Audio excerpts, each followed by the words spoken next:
Incident को शुरू करने से पहले हर बार की तरह इस बार भी मेरा रहेगा आप सबसे एक सवाल। कैसा हो जब आप अपना काम खत्म करके अपने घर वापस जाएं, लेकिन तभी आप देखें कि जो आपका घर का गेट है वो खुला हुआ है।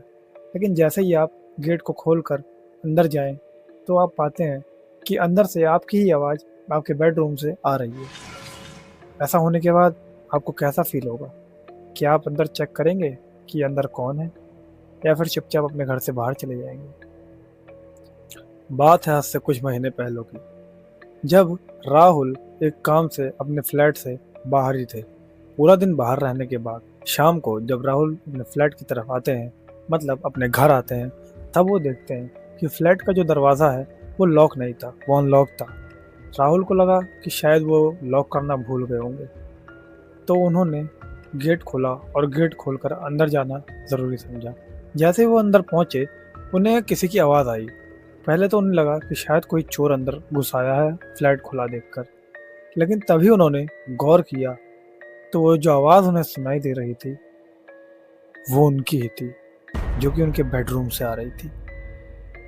राहुल ने मैं बताया कि जब मैं अपने हॉल में खड़ा था और मुझे वो आवाज़ आ रही थी, मुझे साफ साफ ये फील हुआ कि वो आवाज़ किसी टेप रिकॉर्डर, टीवी या किसी भी अदर अप्लाइंस से नहीं आ रही थी। क्योंकि अगर ये टीवी या टेप रिकॉर्डर या किसी भी और चीज़ की आवाज़ होती तो साफ साफ पता चल जाता, लेकिन ये जो आवाज़ थी ये मेरी ही थी। ऐसा लग रहा था कि मैं ही बेडरूम के अंदर बैठ के किसी से बात कर रहा हूँ। मैंने थोड़ा गौर से सुना, अंदर से आवाज़ आ रही थी कि नहीं, अब तक वो नहीं आया है। मेरी बॉडी वहीं फ्रीज हो गई। राहुल ने बताया कि जब वो डोर के पास खड़े थे तो उन्हें क्लियर आवाज़ आ रही थी और अंदर से उन्हें सुनाई दे रहा था कि जैसे कोई बोल रहा हो, जब वो आएगा तब देखते हैं। इतना सुनने के बाद राहुल जो थे वो बुरी तरह कंफ्यूज के साथ साथ डरना भी शुरू कर देते हैं। उस मोमेंट पर मुझे जाकर रियलाइज़ हुआ कि वो अंदर जो मैं था वो मेरे बारे में ही बात कर रहा था। अब राहुल ने हिम्मत करके रूम का गेट खोला और उसके बाद जैसे ही वो अंदर गया, उसने देखा एक इंसान जो सामने खड़ा हुआ है, उसने उसी की तरह सेम कपड़े पहन रखे हैं। उसकी शक्ल एकदम राहुल की तरह है, सेम डिट्टो। लेकिन कुछ अलग है, तो वो थी उस सामने वाले राहुल की आंखें, जो बिल्कुल इमोशनलेस थी, जिनमें कोई भावना ही नहीं थी।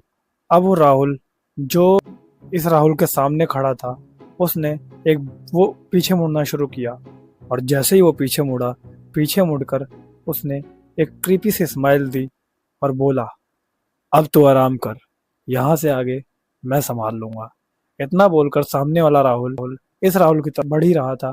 तभी जो ये वाला राहुल है, इनकी शक्तियां जैसे लग रहा था कि कोई शरीर में से चूस सा रहा हो, और ये वहीं पे बेहोश हो जाते हैं। अब राहुल ने हमें बताया कि भाई पता नहीं मेरे साथ क्या हुआ या मुझे क्या हुआ, पर मेरी आंख अब सीधा अगली सुबह खुली। राहुल अपने बेड पे पड़े हुए थे जब उनकी आंख खुली, और सब कुछ पहले जैसा नॉर्मल ही था। लेकिन कुछ चीजें थी जो उस हादसे के बाद राहुल की जिंदगी में चेंज हुई, और राहुल अभी भी ये जवाब ढूंढ रहे हैं कि आखिर उस दिन उनके साथ जो हुआ वो एक वहम था, कोई सच था, कोई सपना था, आखिर में वो था क्या। तो दोस्तों, इस वीडियो को ख़त्म करते करते भी एक सवाल है जो मेरे मन में आ चुका है, और वो ये है कि क्या हो अगर मुझे या आपको कभी हमारी ही कॉपी मिल जाए, या फिर कोई ऐसा मिल जाए जो दिखता तो हमारे जैसा हो, पर उसके इरादे हमारे लोगों के लिए ठीक ना हो। तो आप क्या करेंगे? क्या आप उसे अपनी जगह लेने देंगे, या फिर आप भी लड़ेंगे अपनी पहचान के लिए? कमेंट में हमें ज़रूर बताएं आपको ये इंसिडेंट कैसा लगा। तब तक के लिए मैं अविनाश राय आप सबसे विदा लेता हूँ। मिलेंगे एक अगले इंसिडेंट में। और अगर आपके पास भी है कोई ऐसा ही इंसिडेंट जो आप नरेट करवाना चाहें, तो आप उसे लिखकर हमारी इंस्टाग्राम आईडी और स्क्रीन पर आ रहे इस नंबर पर भेज सकते हैं, जिसे मैं नरेट करूँगा खुद से। और दोस्तों, आप लोगों से एक रिक्वेस्ट और है। अभी कुछ दिनों तक हम अपने चैनल पे नए नए तरीके से स्टोरी को नरेट करेंगे, और आपको जो तरीका पसंद आता है आप हमें बता सकते हैं। हम उस तरीके को अपने स्टोरीज़ में या फिर अपने चैनल पे कंटिन्यू रखेंगे, ताकि आपको भी समझने में आसानी हो, मज़ा आए, और कभी भी हमारी वीडियोस देख के बोरिंग ना फील हो। और तब तक के लिए याद रहे, डरना मत।